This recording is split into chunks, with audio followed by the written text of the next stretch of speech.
Hi everyone, I'm Lady T506. Welcome to my channel. Today I'm going to be reviewing Love and Hip Hop Atlanta Season 4, Episode 8. We starting off with Kalina, Tony, and old boy that's trying to go into business with them. They looking at the place that they wanted to, have the club at.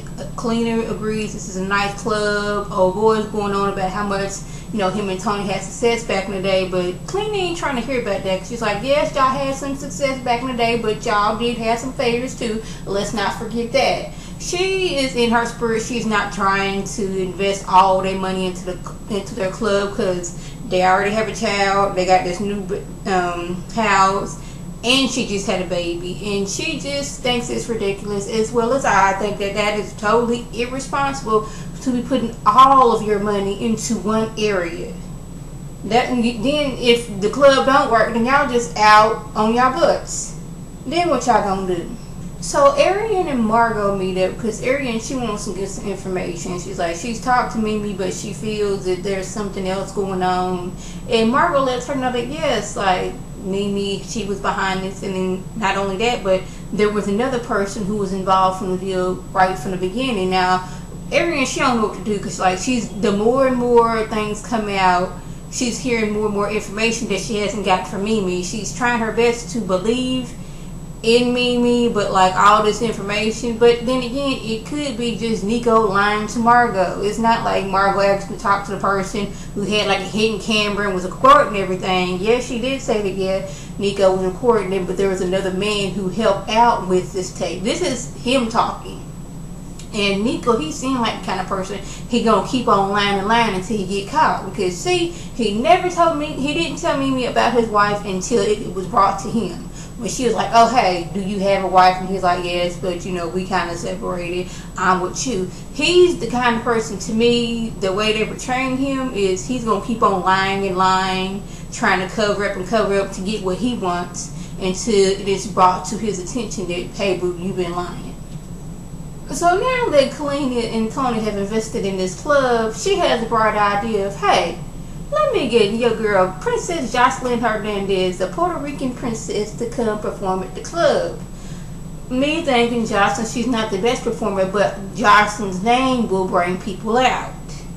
So Jocelyn's like, yeah, cool, I'll do this, and I'm going to talk to Stevie because, I got to get stuff situated with him. Even though I'm mad at him, I can't get this done without him. So I'm going to have to go back to him and be like, hey, look, I got a performance going on, so we're going to have to squash all that stuff we had at breakfast the other day so we can start making this money. So the Moms Club meet up, which is Jack's ex-wife and three of his ex-girlfriends who all have kids by him, and they seem to all get along. None of them, they sitting there laughing, cackling like, girl, yeah, she was with him, yeah, girl, I got with him, we got married and I got pregnant and he left me and they just have a good old time. They get along, they just don't like Kalina. So once Jock and Kalina show up, this is when trouble starts because they just thought that, hey, we thought it was the Moms Club and Jock was going to come here and we having our little annual family get together. They didn't know that, Kadia was coming, and right off the bat, Kadia and Cena get into it. And yes, Kadia did call Cena out of her name, which got Cena, what's her name, Cena or Cena? Cena all up in arms. She ready to fight.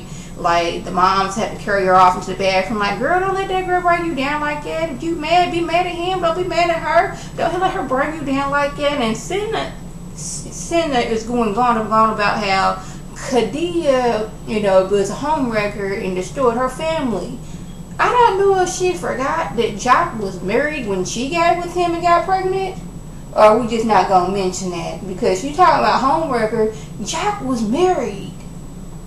I think how it went was, I hate saying the word baby mama, but the second baby mama is the one he married. And he got two other women pregnant after her. You're the fourth one, so wouldn't you reckon a home as well? Like, we're going to go with technically, because technically he is still married. So wasn't you a part of the reckoning of the home and all that good stuff? Like, I'm trying to figure out where Cena's going on all this, but Kadia, she's getting mad like, I got y'all 4-on-1, y'all up there going up against me, all this drama. It's like, wow. And then his wife was like, girl, why would you want, like, Jock, he a good father, not I said, but he is not a good man to be with. Why would you want to be with a man that brings all this drama? Girl, you see what this is going on here? This could be you. This is like the ghost of girlfriends, like future. You could be sitting here with us in like a year or two with your babies, and he done got somebody else. We're trying to show you this is not the life you want. I would never, now I'm paraphrasing, I would never, want to give up my kids, but, they father, he ain't all that good. And if you got some good sense, girl, you would run now. This is what she trying to give her, but she was like, I didn't lay down and get pregnant by him. We are together. And like the wife, she's going on like, girl, I'm trying to school you right here. I love him and I probably will always love him, but Jock is not a good man. He is not good for women. So whatever you gotta say it. But I'm trying to tell you the truth. Whether you take it or not, I gave you the advice. So Kirk and Ashley meet up, and she's like, oh, hey, Kirk, give me a hug. It's like, she's like, give me a hug. And she ain't say it all that deep voice, but like, I got my arms open. This is when you're supposed to hug me. He's like, all right, I'll give you a hug. But look here, Ashley.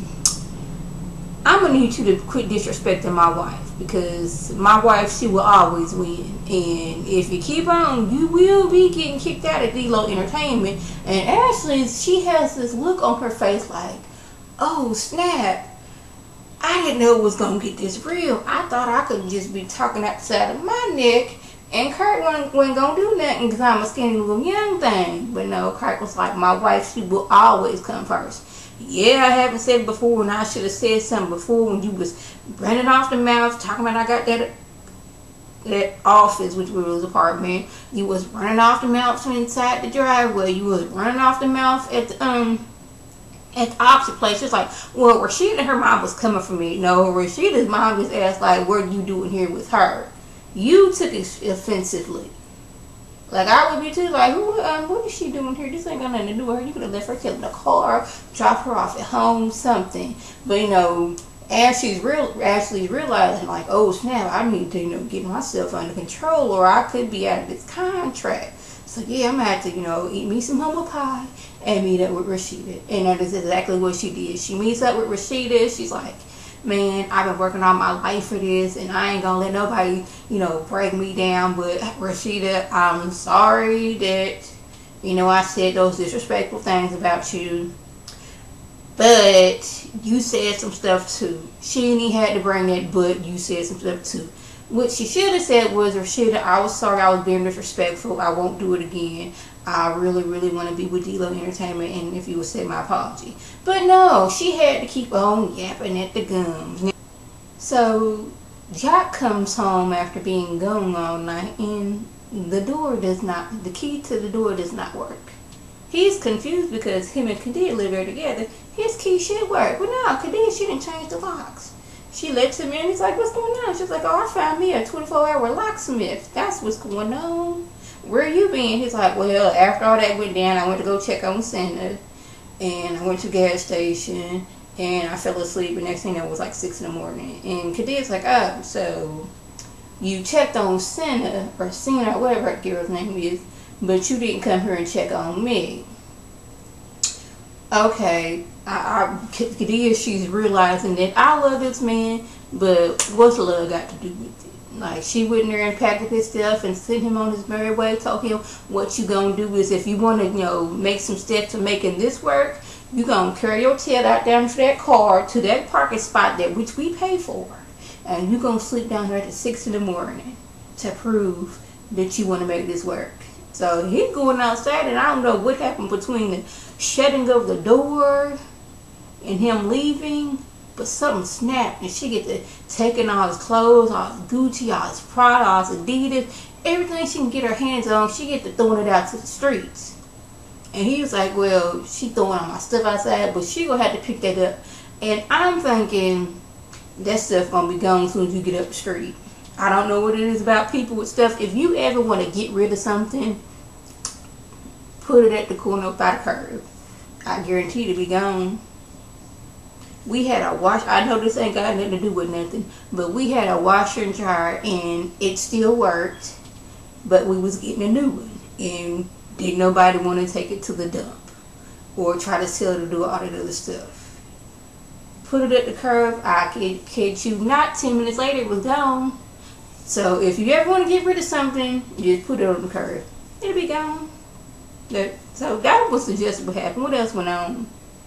Yeah, Jocelyn and Stevie, they met up. She was saying how Kalina asked her to perform, and you know she's an international star, and I don't know why he's trying to work with all these no-name stars. But Stevie, he had I guess an interview with Tiffany, but he was drunk at that time, and he never agreed to work with Jessica. That was more of Mimi. So Carly got all that information wrong, which made them two fight. But you know, that's Carly for you. So yeah, that was it. Oh yeah, Arian's gonna be like working with Margot. She's gonna be, I guess Margot is an artist or something, so she's gonna be working with her. And Mimi's kind of mad, like, you my friend, but why you keep on meeting up with this girl? So they kind of got into it. So yeah, that was the gist of everything that went on. If I left anything out, by all means, leave a link to the videos if you do any. And like always, I want to thank my subscribers and the people watching my videos. I want you to like this video, comment, and subscribe, and share this video with your friends on Facebook, Twitter, Instagram, and here on YouTube. This is Lady T signing off. Have a good one.